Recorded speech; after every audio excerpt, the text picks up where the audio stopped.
Hello, hello. It's great to see you again, and welcome back to another installment of Modern Wealth Management. I'm your host and moderator, Ryan Ruff. It's great to see you. Great to have you back with us today. If you are joining us on podcasting platform or even YouTube after the fact, it's great to have you with us. And then, of course, those that are coming in here on the Facebook Live with us this morning, great to have you live with us today. If you do have any questions or comments on the discussion that Darrick and I jump into today, feel free to leave a comment or question below. We'll take some time at the end of the show to answer your thoughts and feelings and try and get back to you on those. So just wanted to throw that out there before we get rocking and rolling today. Obviously, we've got Darrick Hutchins with us from Monon Wealth Management. He'll be joining me momentarily. But first, I want to kind of lay a framework as to what today's conversation is going to be about. As many of you know, we spend a lot of our conversations talking about wealth management strategies, those good decisions that can be made to help bolster your financial well-being. Well, today we're going to be talking about the mistakes, actually, the things that we're seeing the super rich not doing, those costly mistakes that they are avoiding. Because think about it, at the end of the day, the bad financial decisions that you avoid can be just as important as the good financial decisions that are made. And of course, Darrick and his team over at Monon have seen it all. So we're going to go ahead and bring Darrick in to kind of shed some light on this as to what some of these mistakes look like, and then of course how the super rich are going about avoiding these mistakes. So Darrick, how you doing this morning? Good to see you, man. Hey, good morning, Ryan. I'm thrilled to be here. Yeah, I'm excited to talk about this because you're absolutely right. There is a lot to be learned, not just by what the super wealthy do, but what they don't do in acquiring and then keeping their wealth. So I'm excited to talk about this. Right. Yeah. Twofold: acquiring and then keeping. So Darrick, my first question for you is, let's start with a high level overview, if you will. So do you find that highly successful people, clients that you guys work with at Monon, are adept at, not just making those smart financial moves, the good ones, but staying away from the costly mistakes? Do you guys find that on a regular basis? We do. I've been in this industry now for 22 years, and over that time frame, it's given me a interesting perspective on wealth. I've gotten an opportunity to talk with a lot of wealthy people and some that have never become wealthy, and ask them, how did you end up at this place? What did you do?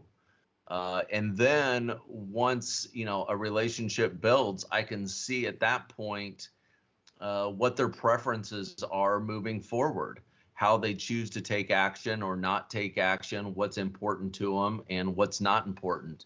And it's interesting, Ryan, to contrast individuals on the extreme success spectrum. Sure.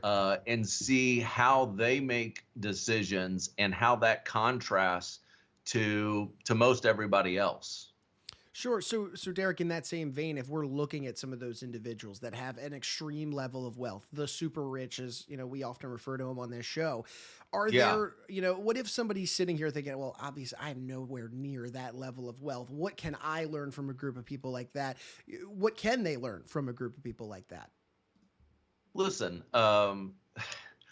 super wealthy people, those individuals, I think, we've in the past defined them as individuals with 500 million or more. But I would say in this climate, if you have a liquid net worth of 20 million or more, in my world, you are highly, highly successful and you've done extremely well by yourself. And so, when I think about those individuals, I think that there's lessons to be learned. They may not be great parents.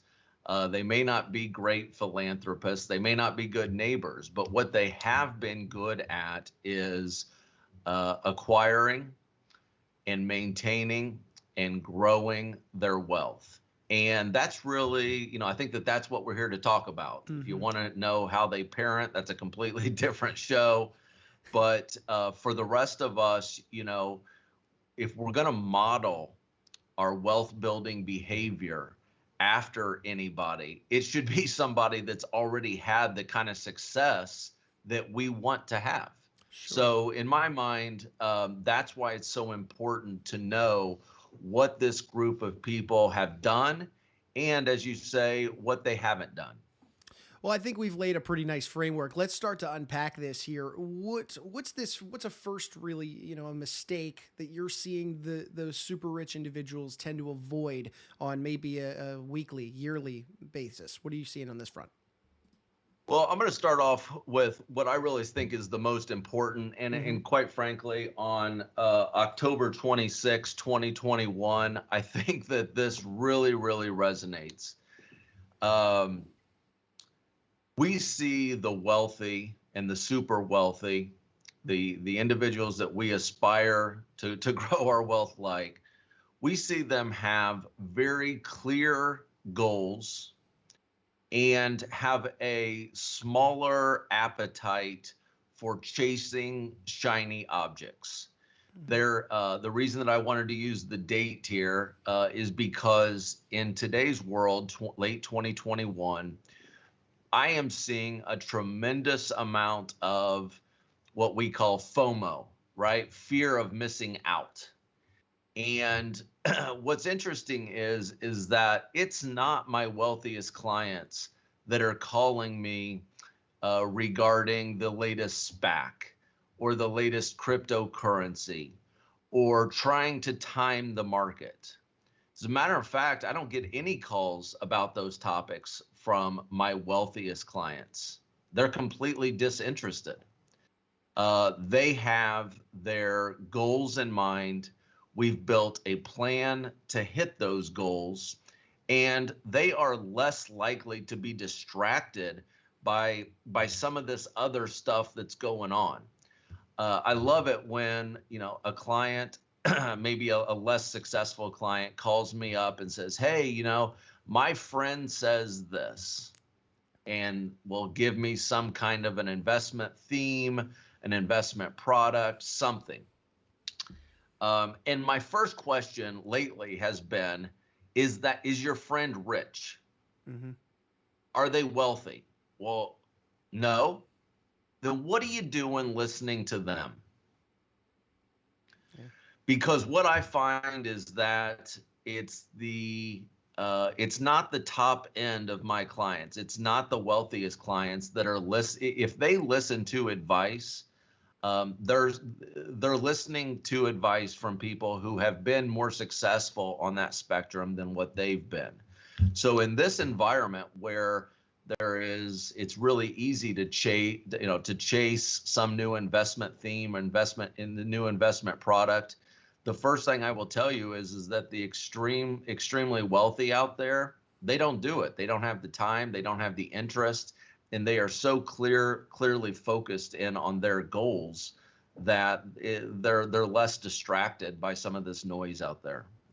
Darrick, that is a really interesting point to hear you say, because obviously at the end of the day, the goal is to, continue to generate and then of course maintain your wealth. We set the stage at the Yeah. beginning, but you would think that, hey, looking out for that latest and greatest strategy would be, a driving force in helping to do that. But really, this is a goal-oriented conversation that starts at the beginning with your clients. So from the audience's perspective, what's the lesson to really be learned here? What is there to gain from, focusing on more of the goal-oriented discussion than the products and services discussion? Yeah, so I think first and foremost, to have your goals clearly defined. Mm-hmm. Know what it is you're trying to achieve. And then once you have those goals clearly defined, stay steadfast in achieving them. Um, you know, we're talking, we were talking about investment products and so forth, and that's interesting once you've acquired wealth. But that exact same behavior could be illustrated while those individuals were building their wealth. Ryan, I have clients, friends, associates, just people in the community for which that I know that have become extremely wealthy through all kinds of different means, all kinds of different industries. Everything from as glamorous as technology to, one of the businesses that I'm most excited about right now is a friend of mine owns an excavating company where basically he digs sewers. Okay, not real glamorous, but let me tell you something. In any of these different businesses, If you stay focused and you really try and grow that business, that is your best chance of becoming extremely wealthy, having goals and staying steadfast in achieving them. I know of a whole nother segment of people who have constantly chased whatever the hot industry is of that time. You know, when it was mortgages, they jumped to mortgages. When it was technology, then all of a sudden they were trying to start an internet company. And now all of a sudden they're all Bitcoin miners. Okay. None of those people that jump around from industry to industry, I don't know of anybody that has done that that has become extremely wealthy. Yet, like I said, on the other hand, I know of lots of people who've been in quote unquote the wrong industries and have made it big. So it's kind of like this, it's this methodology, this psychology that says, you know, pick something and stick with it and ignore what everybody else is doing with social media and, hundreds of different news channels and news outlets and our phone dinging all the time. It's easy to get distracted. So I would say that, you know, one of the first things that the wealthy don't do, they don't get distracted by what everybody else is doing.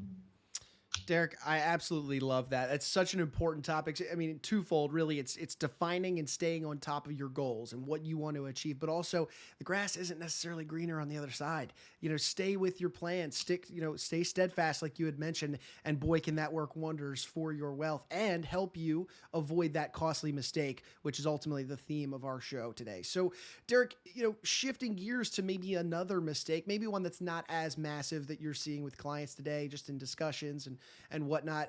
Is there another mistake that you tend to see popping up every now and then? Yeah, I'd say that, you know, the second thing is that our wealthiest clients tend to hire the best professionals and accurate, and pay them appropriately. The wealthiest people out there acknowledge that, hey, if I'm going to stay on track and continue to do the stuff that I'm supposed to do, that means that there's a whole bunch of other things that I can't be paying attention to. So I have to hire the right professionals to do that. And so what I find is that the extreme wealthy tend to work with the best professionals, incorporate them not just as a hired gun, but almost as a teammate. Okay, Sure. They bring them into the team, and then they work collaboratively with those professionals. You know, on the other hand, people who are less successful, you may say, oh, well, maybe they don't have enough, they don't have as much money, so they can't hire the right professionals. Well, I guess that there could be something to be said for that. But I think that, you know, one of the reasons that the wealthy have become wealthy is, again, they've picked something that they can focus in on, and then they acknowledge that, hey, I've got to these other things still have to be done, so I have to bring those people in. I've seen a lot of studies, Ryan, where, you know, people, they talk about, you know, acquiring wealth, and, you know, if you can envision somebody that, you know, makes it to 20 million and above of liquid net worth, well, their per hour rate's got to be pretty high to get them there, right? I can imagine so. So, you know, let's just say that their per hour rate is, I don't know, let's just say it's $1,000 an hour. Okay. Well, what that means is that they literally cannot afford to do any tasks that they can hire out for less than $1,000 an hour. Cut their grass, can't do it. It's too expensive, right? They can't take 90 minutes at $1,000 an hour to cut their own grass. Put new siding up on their house, can't afford to do it. Okay, they can't afford that because at $1,000 an hour, that's going to turn into what, like a $40,000 job. So that same mentality, okay, it doesn't mean that you have to be making $1,000 an hour, but what it does mean is that you got to recognize, hey, when I'm doing my most valuable work, I'm worth a lot more than 40 bucks an hour, which is what I pay the guy to cut my grass. And that's at the low end. Mm-hmm. Okay. But what these people also do is that they don't pick their own stocks. They don't study their own tax strategy. They don't get onto LegalZoom and pay and try and do their own will or their estate planning. They don't become cryptocurrency experts. At any point that they think that they need any of this, they go out, they find the best people for the job, and they pay them to do what they do best in those different categories so that they can keep on doing what they do best. I love that, Darrick. It comes back to that age-old adage: it takes a village. And in this case, or when it comes to maintaining and continuing to grow that wealth, it does take a village of consummate professionals. Those that work together in cohesion, like you said, not a hired gun, but a team to really help elevate that portfolio. So, that being said, when a super affluent, super rich individual is looking to assemble that team, what do they look for in these consummate professionals? What kind of characteristics, work ethic? What are we looking like here? Well, I think that most professionals want to do well. Mm-hmm. Okay. They want to do well by their clients. I think that, just talk about my industry, wealth management, for example. I think that most wealth managers out there do have a vested interest and the heart to try and do well by their clients. But it does require more than just good intentions to actually be a great professional. You have to have the resources, the experience, the connections, and the team to really get that done. And that's tough for somebody that's outside of our industry to gauge. Okay. You come into somebody's office, hey, it looks nice. They've got a nice looking office. It looks like they've got a team. Looks like they have a nice suit on. Quite frankly, it's kind of tough to tell us apart sometimes. Mm-hmm. Okay. And that's one reason that what we find is that at the top end of the wealth spectrum, that's not how they're picking their advisors and their professionals. They're picking them through referrals from other professionals. So, for example, if you need a great tax attorney, well, you may talk with the wealth manager that you're currently working with to see, hey, do you know of somebody that might help out with this? And certainly somebody that's in that business would have a different perspective, probably a better perspective on who's actually doing good work. So first and foremost is that they're picking professionals through referrals from other professionals.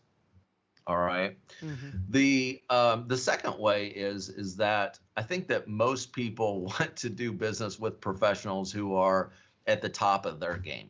Okay. Sure. And so thought leadership becomes important. Are the professionals that you're working with, are they putting things out there? Are they an industry expert?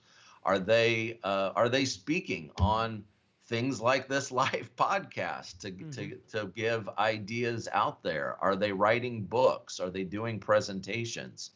Those are important too, because that again is saying that this person isn't just mildly doing their job. They are a vested professional that is constantly trying to improve their skill set, and therefore those skills would translate to better outcomes for the clients.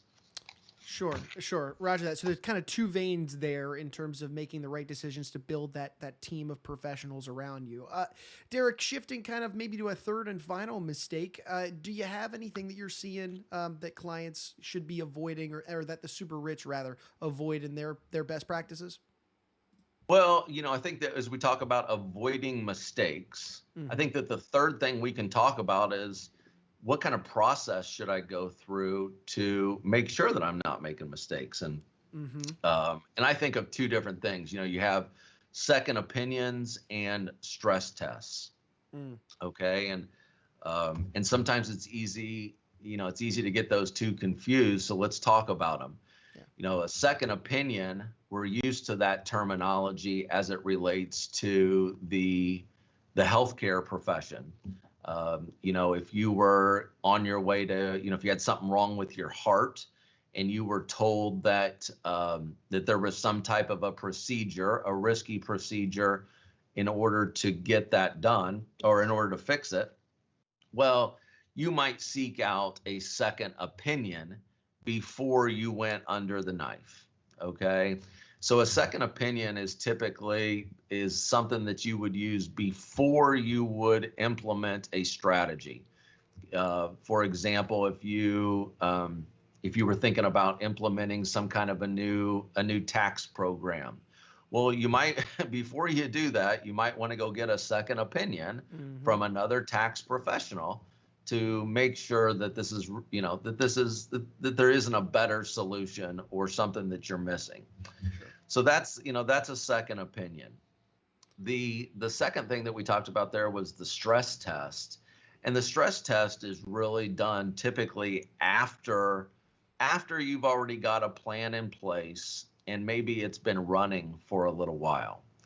At that point, everything is set up and it's not like you're ready to shift gears, but it does mean that, hey, maybe a second set of eyes just to make sure that, everything that I'm trying to do is still lined up with what my goals are. Throughout the years, I've been doing this for 22 years. I think I've seen estate tax laws change 7 or 8 different times. Wow. And so, if you had an estate planning strategy that was put together even 10 years ago, well, that's significantly out of date. There needs to be, a stress test would show that, hey, what you put together 10 years ago is no longer the best course of action to get that money to your heirs with the least amount of tax consequences. What was done 10 years ago is it's out of date. And that can be said for a lot of different things. So, we talked about staying focused, and that's important, but it doesn't mean that you take your eye off the ball. And keeping your eye on the ball oftentimes means that periodically you bring in and maybe another group or somebody from the outside to stress test the situation and just make sure that from their perspective, everything is still lined up. If it's not, then obviously you can address it and decide what you want to do from there. But those are two different things and maybe some different timings that you might use a second opinion versus a stress test. Sure. You almost took the words right out of my mouth because I did want to ask you about that. But as a quick note to our audience, Darrick, you and I have covered stress testing in episodes in the past. So if this is a concept that may be a little foreign to anybody that's checking us out today and it's on the Facebook live stream or watching the episode, please travel back. I mean, we have some great discussions surrounding the inner workings of a stress test. There's a lot of great stuff that goes on in there to test your portfolio. So head on back, make sure you check that episode out. But Darrick, yes, when looking at these two different things, the second opinion versus the stress test, are there differences or when you should use one versus the other in, how to, mitigate a certain circumstance? Well, I think again, it's you would use a second opinion before you implement a new idea. And a stress test after you have implemented and let that run its course. Stress tests are typically designed when there's been either a change in the client situation or in legislation. So tax laws, estate planning laws, investments, the world changes, as we know, over time, and so do you as a person. And so periodically getting a stress test and just making sure that everything that you're still using, I would say best in class for every piece of your wealth management. That's really what a stress test would be lined up for. And what I would say is anybody that's interested in a stress test, not only is there some previous episodes, but we've got some great material here in our office. We put out some detailed information about how stress tests are performed. How they, how do we do it? How can they get signed up for it? what would that look like, and what would be the potential outcomes from that. So I do want to throw that out there. Yeah, Darrick, if somebody was interested in going through that stress testing process, or frankly, just reaching out to you guys to continue this kind of conversation that we're having today, how would somebody go about best reaching out to you guys and getting that ball rolling? Well, you can find us on mononwealth.com. That's our website, and from there you obviously can you can sign up to talk with us. We've got our phone numbers and our email addresses on there as well. And really, it's just a matter of raising your hand and saying, "Hey, I saw your podcast, and I'm interested in what you were talking about."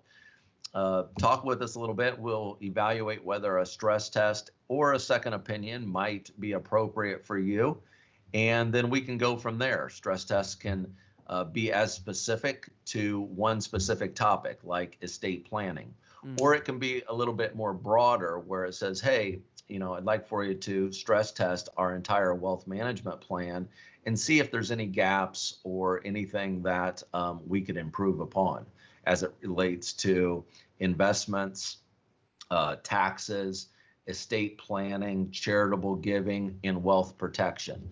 Those are typically the things that we're aimed at making sure our clients are well taken care of. Awesome. Well, Darrick, in summary, we covered three different really, mistakes that we're seeing the super rich avoid making. And it starts with the first one, as you defined, is really setting the goals, making sure you don't, deviate away from your goals and the path that you set. The grass isn't always greener on the other side.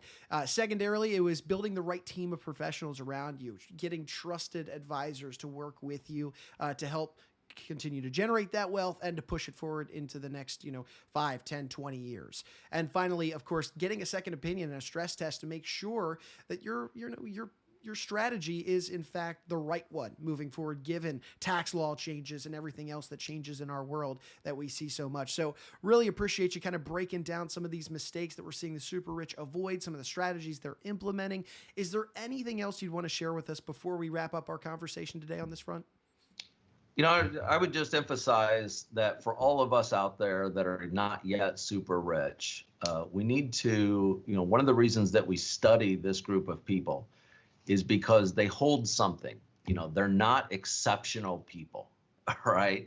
They've just done a few things right around their wealth creation, growth, and protection that is probably better than what we're doing now. So we study these people hard so that we can then take these strategies and bring it down to people like me and people like you, Ryan, and say, who are not yet super rich, but yet, would like the insights as to what what this group of people are doing, so that maybe we can implement or steal just a couple of their ideas to help move us up the ladder of success.